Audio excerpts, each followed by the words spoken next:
that was an absolutely insane game, I have to say. This was amazing, going down to 1. Hello YouTube, welcome to Fine Day. Today we are going to have a look at General Kudro of Drannith in Historic Brawl. This deck aims to win by playing human cards and then buffing them with their tribal synergies. Our commander is also an Anthem effect, just a 3-mana 3/3 that already gives other humans +1/+1 and has some additional utility in the forms of Graveyard Hate and the potential to destroy big creatures stapled onto him as well. So the basic game plan is just curving out 1, 2, 3, making a decently sized board and then buffing it up with a ton of Anthem effects. We do have quite a bit of those, the best one being Vanquish's Banner, but we also just have Edges of the Choosing. We also have cards like Rally the Ranks, that just gives all humans +1/+1 as well. So we can just make all our 1/1 humans that we just incidentally produce with a bunch of cards massive, like absolutely massive. The rest of the deck is basically, yeah, the humans that want to be buffed. Cards like Esper Sentinel, where their power matters, are especially great. Thought Seizes, Inquisition for interaction. We can kill some things if we need to with cards like Infernal Grasp. And then some cards, for example, Hero of Precinct One, have weird synergies with the deck that are just playing out very, very nicely. So Hero of Precinct One, whenever we cast a multicolor spell, we create a 1/1 human token. We're not going to play too many multicolor spells, but our commander is a multicolor card. So what ends up happening is play this on 2, and on 3 we play our commander. Now we have 2 3/3s and a 2/2 on the board just from that alone. And we likely had a turn 1 play as well. So that is just really great. Yeah, overall, we are playing this curve out game plan that can have answers to a lot of things, kind of in a hate beer kind of style, like Spellbinders, Thalias, Thalias, and yeah, that is the basic idea of this deck. Hope you enjoyed, and if you do, leave me a like, and if you don't, comment on the video how much you hate it. We are ready to play against the Scarab God. And yeah, 1, 2, 3, let's go. We start with False One Paladin. This card is an interesting one. It's a 1-mana 1/1 that has Menace, but it is also late game mana sink and allows us to goodbye Rally the Ranks. It was nice knowing you. It allows us to pump a bunch of mana into it to just make things huge. They have to take the Rally the Ranks, right? Yeah, thought so. I think I want to play at the Tithe Taker to play around counter magic, for the simple reason that I now want to play this Herald's Horn of Curve. Spell Pierce would ruin my day.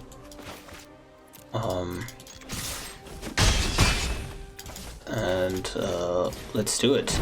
We start with the Herald's Horn, so we can start peeling off humans off the top of our deck to generate additional value. Overall, the Scarab God can be quite scary, for sure. Yep.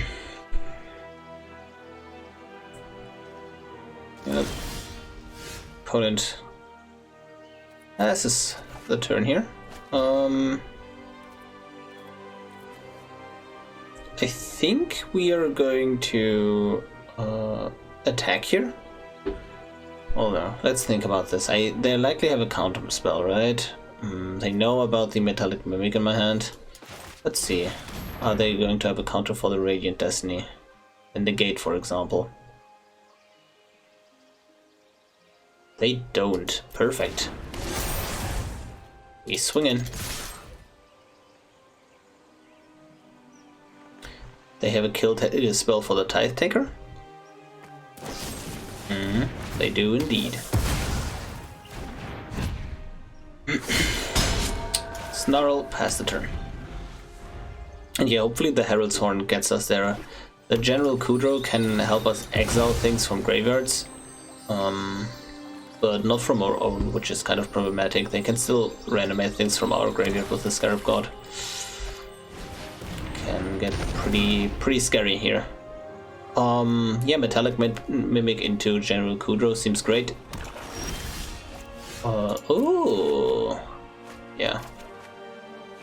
Could also just Inquisition into Basri's Lieutenant.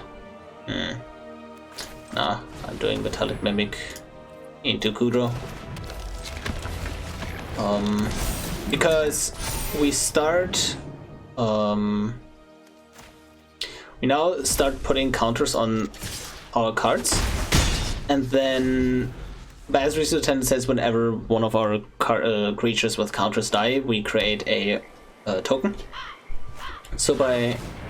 oh yeah, this is perfect, because now Kudro also just survives through a board wipe. I mean, Basri's Lieutenant would have also done that, so yeah. Kudro is not dead yet. It is absolutely massive. A huge chonker, as they say. Do they finish him off or not? I just replay him, but I'm likely to just play the Basri's Lieutenant. Okay, sure. Yeah, another human. Let's go. Yeah, and I'm going to play Inquisition, see what they have in hand, and then... yeah, that's a Narset. Could, yeah, Jaren, Paladin class. And I want to activate this Paladin class next turn, so I am able... that every single human survives this Massacre Worm. That's the basic idea here. They could Massacre Worm now. But yeah. This is going to be quite annoying for them. They're just so huge then. It's great. Can also just General Kudro as well. Okay. They decide to go for the Massacre Worm right now. I think that's respectable. Let's see what we get off the top of this Herald's Horn. Oh, interesting card for sure. Sure. Paladin class, level up, pass the turn. Bit mana inefficient. I think I could have also went with the General Kudro, but they can't activate Scarab God right now anyways. And if they now swing in with the Massacre Worm, that actually just, you know... I can play my Kudro and swing in with this Jaren, which is great. Also, since I had 10 or more permanents in play, or like have, yeah, had when I had the token, right? This basically means I have the City's Blessing and now my humans have Vigilance. Okay, they can take these, but I want to deny them at least the Solemn Simulacrum. No attacks. Oh, these creatures are getting massive. Hopefully we can get there. They can reanimate 2 cards off of my own graveyard, which is awkward. But, they're not human. Well, they're humans, but they're on their side, so they're not my humans, so they don't get buffed.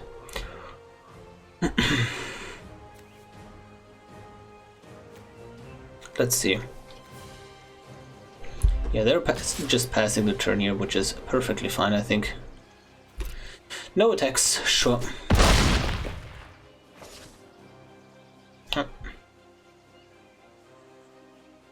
Kind of want to draw land to Fateful Absence this Massacre Worm, and then... this is fortunate.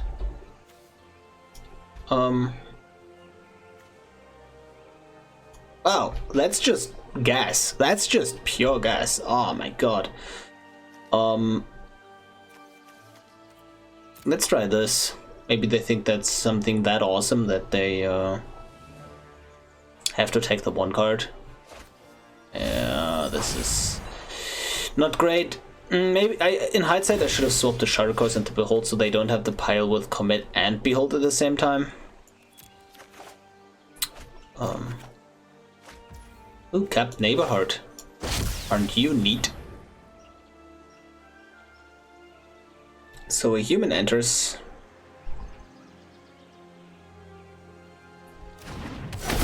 Yeah, 4/4 double strike. Massive. And I am going to... Sure, this Basri's lieutenant can just get put away with this commit to memory. Oh no. Okay. I wish I could exile my own graveyard here. Really do. If I attack, they just double block here, right? I'm going to put it on the Jaren, so it can block the Massacre. I could have also put it on the Aberhard for the same purpose, right? But, oh, wait. Oh, true. Wow, it has additional line of text. Oh, wow. Yeah, I don't have, you know, I do not have the mana to activate it, but yeah, that is a thing, absolutely. Maybe I should have put it on the Captain Aberhard, just because that can swing with double strike. It's really hard to remove. At the same time, though, it is the premium removal target here anyway, so oh well, every single one of these is just going to be a 4/4. That is so massive. Yeah, that is the power, and like we're going down in life, right? I realize that, but Jaren can give lifelink, so that is pretty great. And yes, they can commit the Jaren away, which is what they're going to do, reasonably so.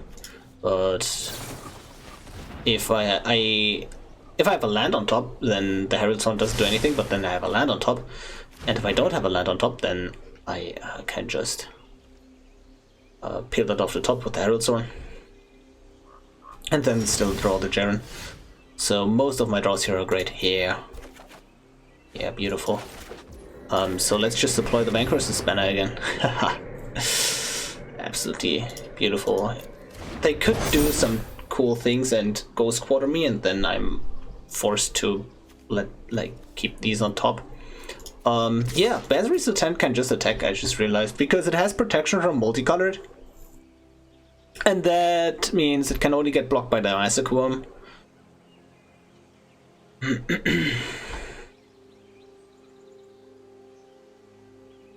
Oh no, it can get... Oh yeah, it can get blocked by Captain Aberhard with double strike.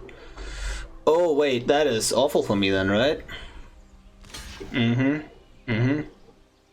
Just realized. Yeah, okay, that attack wasn't the greatest. Wait, so I'm almost dead on board here, but I'm drawing the Jaren. Like, if they swing with everything, this is getting close. This is not being, not super comfortable. The big problem here is, if they attack in with the Massacre, and I have to block with the Kudro, just because due to the fact that they otherwise can reanimate my Basri's Lieutenant in response and then put a counter onto the Massacre one. Yeah.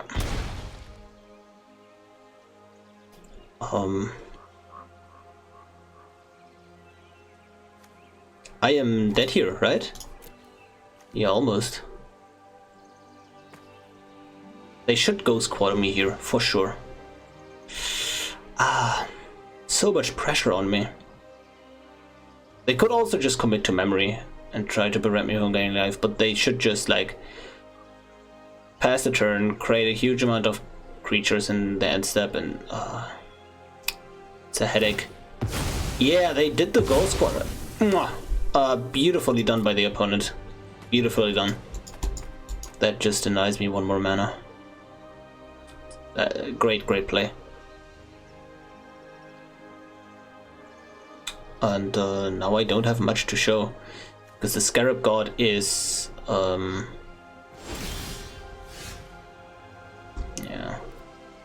yeah, put it in my hand, sure. Draw a card.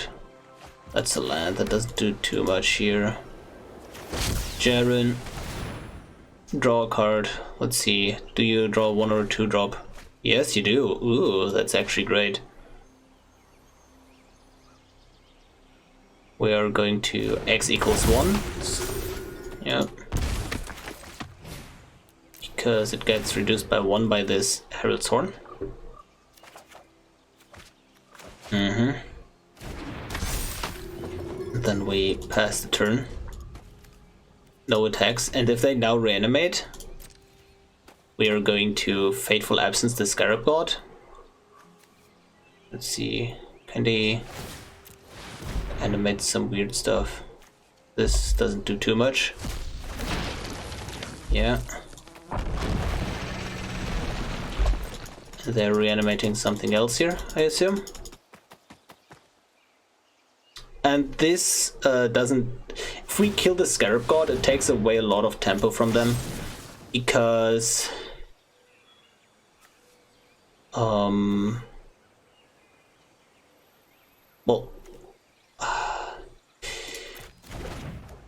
this is interesting. So this gets blocked. This gets blocked, yeah. I think I get rid of the Scarab God just for tempo. I could have gotten rid of the Massacrum here. I'm not sure what the best play there was, because they now have... yeah, I have to get rid of the Scarab God, otherwise they can just, like, in their upkeep make more zombies. And then, basically the Scarab God triggers. In response to that, they make a bunch of zombies, and then I lose a bunch of life from that. And the big problem is whenever one of my humans die, I get 2 damage from the Massacre. Well, that wouldn't have been on field, right? And 1 damage from the Jaren. This is a headache. I really need to swing in now next turn to then give my humans lifelink. Do they have a removal spell? No way, right? Yeah. They're thinking about committing, I guess? That would be great for us. What happens if they swing with everything? I just die. I just noticed. Yeah, they can swing with everything and I'm dying because my creatures are not big enough. I need 1 more toughness on my creatures so they don't die here. Really sad.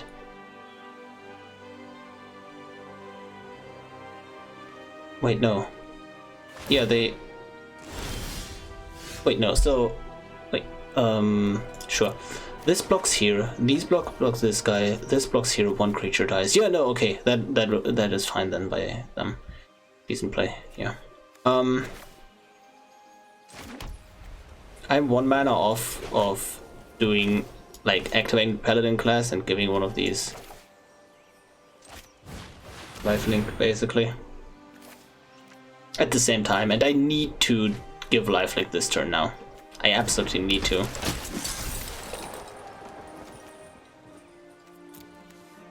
Yup. I think I want to have a...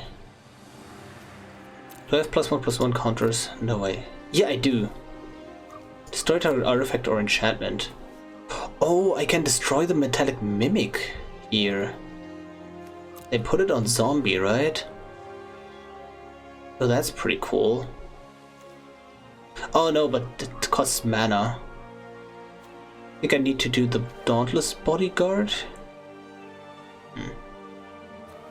Or First Strike. First Strike is very... I think... I really want to play that card out right now. Esper Sentinel draws me cards. Hopeful Initiate has a lot of toughness. Thraben Inspector though. Through Thraben. What about you? I think I'd like the Hopeful Initiate. Oh, I can... I just realized I can grab 2 things. So I should have grabbed the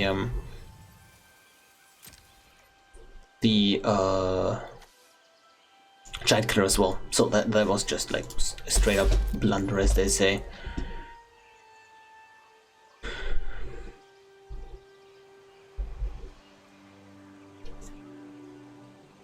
They could block with the Scarab God here, but then they are in a pickle, kinda. Yeah.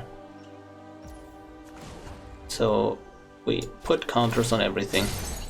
Oh, I should have played this Hopeful Initiate beforehand. Yeah, so that I could have had 1 more human in hand, and I could have put a counter on this Initiate.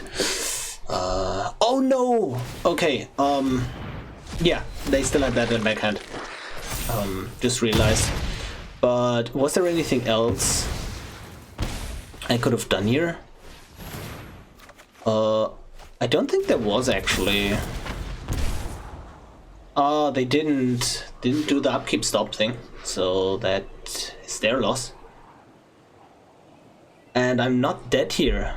None of these die from like block here, block here, block here, block here, and then I'm at 2. And next turn I can actually just... Oh yeah, this is so close. Cemetery Protector exiles from any graveyard, so I can start exiling from my own, but they just grab the creatures. Ah! Okay. Yeah, that is the game. GG. Wow, that... I misplayed, obviously, slightly, but I think there wasn't a way to get around. This was so close. GG. We are ready to play against Volo. Oof. Interesting. We have removal for Volo. Hopefully, right? With the Blood Chief's Thirst, so I like it. I'm going to actually... If they don't have Llanowar Elves, they can't punish me with this. I'm going to lead on the Esper Sentinel, because then next turn... They have probably a Pact or a Once Upon a Time. You shouldn't use Once Upon a Time with like this. Oh yeah, they should. So this is the one time where you use Once Upon a Time in response to whatever the opponent is doing instead of waiting for your draw step, simply because Esper Sentinel forces them to like pay 1 additional mana. So if they're like, yeah, now they can play the Tapnet and don't draw a card. Yeah, so the reason why we start on the Esper Sentinel is because the mana, if I started with Inquisition, I couldn't have done anything with my mana here, basically. But now I can Inquisition of Corselet, grab their ramp out of their hand, and then play another creature afterwards, so that works out just fine. I really want to draw another land here. If not, then that's not too bad. Yeah, perfect. I think I just want to buff my board, make it threatening. With this General Kudro. Also, we're exiling their cards from the graveyard. I just realized might just be a detriment if they have something like some multiple cards here. I'm just going to play this Glintsleeve Siphoner because that is the one that draws me a card. And they just surrender to this board. Yeah, they can't keep up with this. Like, this is... yeah, this is 7 damage and then they just... almost die next. Yeah, GG. We are ready to play against the new mono-red werewolf, Ratilda from Alchemy. That is pretty neat. We go first. This is actually not a hand that wants to go first, to be honest. If I went second, I would love to like just pass the turn and then fatal push their commander, but here I can't because I want to get this Mikaeus into play. I think I need to save this fatal push for their commander, and if I do so, then I'm just going to like I'm just not showing them that I have something here with this Sanctum. Like, I'm just saying, hey, my mana is really bad. What are you gonna do? Yeah, just want to get this Ratilda off the board because it represents a lot of value. And the Mikaeus, against Mono Red, you just make big creatures and they can't kill you. So that is pretty great. So yeah, the idea being here, I'm going to play my commander. It can probably die here. Like 3 toughness is where the meat is against Mono Red.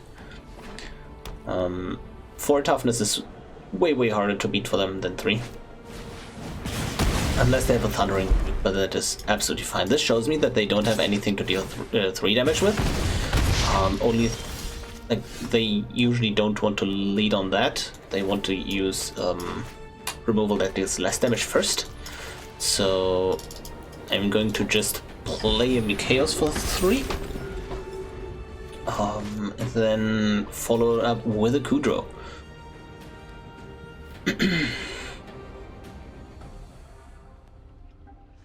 I'm not going to block the Scorched Spitter if they decide to... unlucky. Unlucky.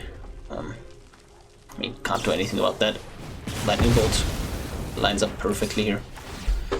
I do want to get some ways to get life here. Just Kudro again. Just basically being mana efficient. We start exiling their instant sorceries. That has some value because the red can bring back instant sorceries from the graveyard. Like with Bloodthirsty Adversary. Yeah. They get back their Thundering Rebuke. So no matter what I exiled there, they still had an answer. Oh well. So this has lifelink, so that is great. Oh yes. I'm going to conceal information here and play the farmhand, get my planes, and then I'm going to play this planes from hand, so they don't know that I'm actually kind of flooding out right now. Inquisitor Captain, what are you gonna pull? Jaren, some big old goodies. Oh, Thalia's Lieutenant is absolutely fine. Yeah, I like it. And now I have 3 different powers, so that activates Coven, and I can transform this into a 4/4 lifelinker now.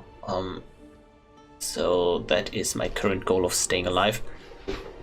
Like how to stay alive. Whenever I'm going to play a human, Thalia's Lieutenant gets bigger and bigger and bigger, so they also kind of want to deal with that, really.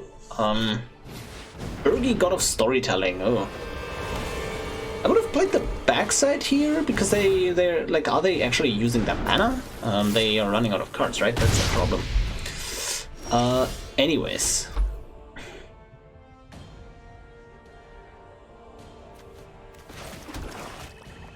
I'm thinking right now. Could play this Kudro. If I swing it with this farmhand, they're just going to double block it, and I'm kind of going to be sad, really. I kind of want to trade this Inquisitor Captain away, but if I attack and they block, they force me to activate this farmhand.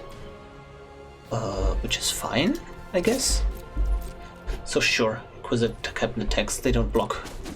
And they already showed that they don't have removal for this farmhand, so I'm just being mana efficient here.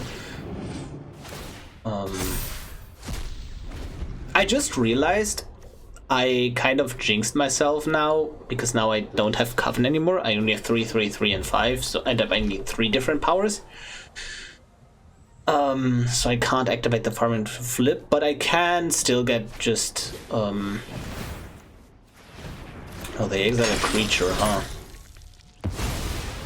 Now I get 2 damage whenever I play a creature. And yeah, I can activate Coven again by playing this Search Party Captain in my pre-combat step, which is usually not what you want to do with this guy, basically. 1, 2, 3, 4.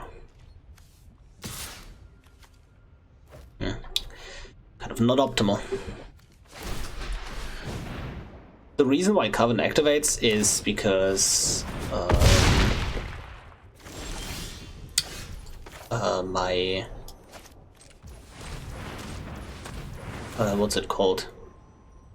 My Thalia Lieutenant grows here. Get 2 damage. Draw a card. And swing them with these.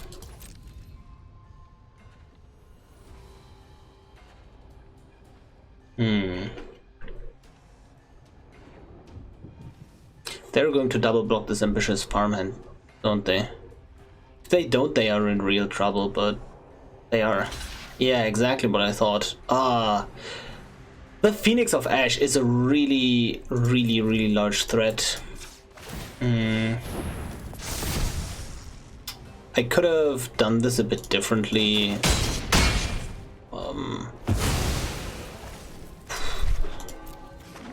The problem is I'm just getting burned out here by the Cemetery Gatekeeper. Like, the combination of these 2 cards is what's really annoying here. So this 6 damage, then the 7 damage from the Scorched Spitter attack, and then yeah, I need to draw something here. Kind of flooding out. Well, it happens. They're doing that attack. Yeah, I agree. That is perfectly fine. I would love to draw Jaren here. That would get me into the game basically immediately. So now I can't play a creature here, and I would have loved to play this Intrepid Adversary. Massive, absolutely huge. Because now we just -3, gain 5 life. Oh, can't tell me that's not beautiful. And I think I will just attack with this Inquisitor Captain.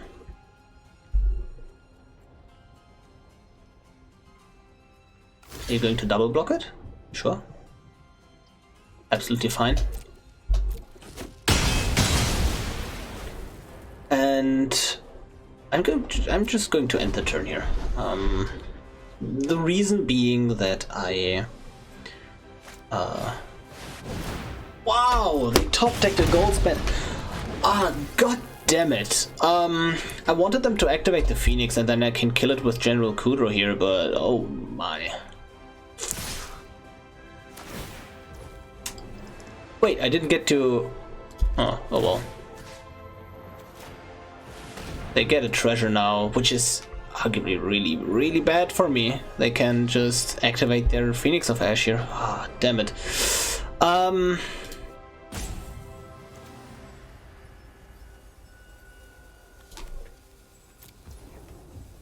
So gold spend attacks once. Wait, no, I need to do this in a different way. They now activate the Phoenix of Ash. Where are we? Blockers? No, I'm not declaring blockers yet. They're not activating the Phoenix of Ash. They're doing this.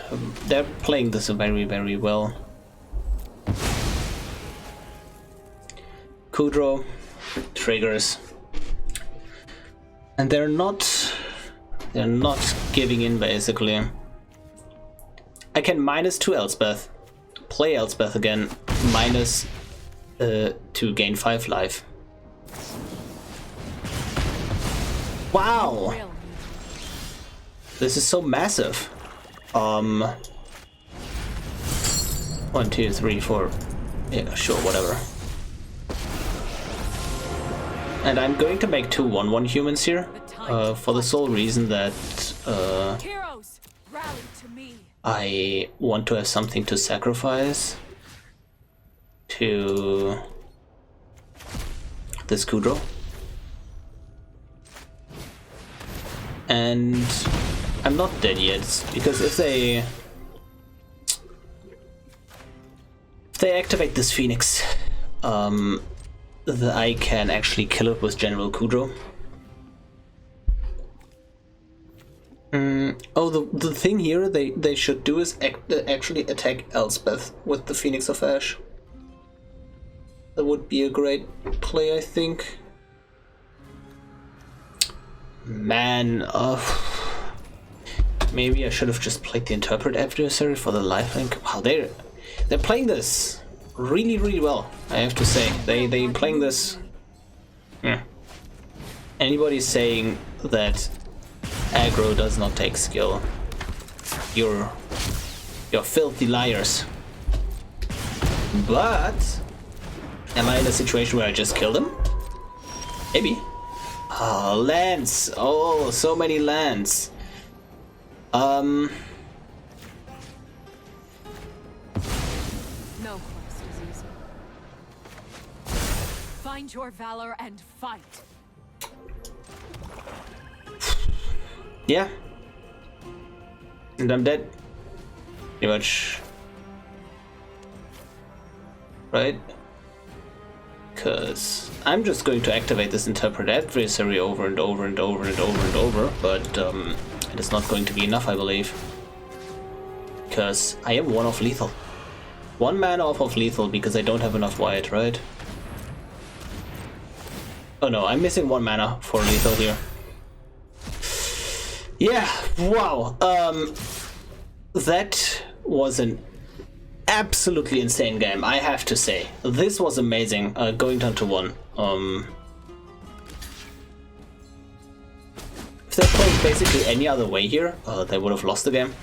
So the reason why this attack on the Elspeth was so important is I couldn't gain the 5 life here, and they basically beat me with this Phoenix of Ash in the air if they don't buff it. And insane game, absolutely insane game. We are done with the games. I hope you enjoyed them as much as I did. And yeah, General Kudro of Drannith is a pretty solid human tribal commander. The deck can go fast, it can go tall, it can go wide, it can grind, a bunch of things. Very few things this deck like can't do. And basically General Kudro sums up this whole board. You buff your humans. That's his Anthem effect. You have annoying utility on most of your creatures. You can exile things from graveyards. And you can basically deal with a lot of threats, represented by the fact that you can also destroy creatures with power 4 or greater with this ability. So yeah, lots of utility in your creatures. You search the ones that you need, for example, with Ranger-Captain, like Ranger of Eos, Ranger-Captain of Eos, all those cards. Just basically have the answer ready to go. And if you want to play this deck on a budget, what can you cut? What do you need? And this deck is pretty expensive. I hate to break it to you. So the main problem here comes from the fact that the cards you really want are your utility humans and your Anthem effects. Those are the really important cards. But you can't really you can't really skip too many of the other cards. For example, you want your lands because like your colors, you want to have a 1, 2, 3 curve, and with like black on 1 and then black, double white on 2 and things like that. So you kind of really need your land base to be good. At the same time, without your Anthem, your deck can, like, your creatures can just not be threatening enough. And cards like Thalia, Guardian of Thraben, just like Elite Spellbinder, all these interactive hate-berry cards, these are really like basically sealing the deal in your games, and you really want those as well. Things like Forsworn Paladin you don't necessarily need, right? So basically what I recommend you to craft is the anthems and then the utility creatures that find a lot of use in a lot of other decks, right? Like A-Luminarch Aspirant is like usually used in a lot of white decks, but Hero of Precinct One, for example, isn't. Well, because you need some very specific things for him to work. So yeah, like I would recommend you crafting Thalia, and then maybe Thalia's Lieutenant if you really like humans, but you don't really necessarily need a Sungold Sentinel. You can just have any human there. So yeah, those are my examples of what to craft, what to not craft. Yeah, hope you enjoyed today's video, and I will see you tomorrow.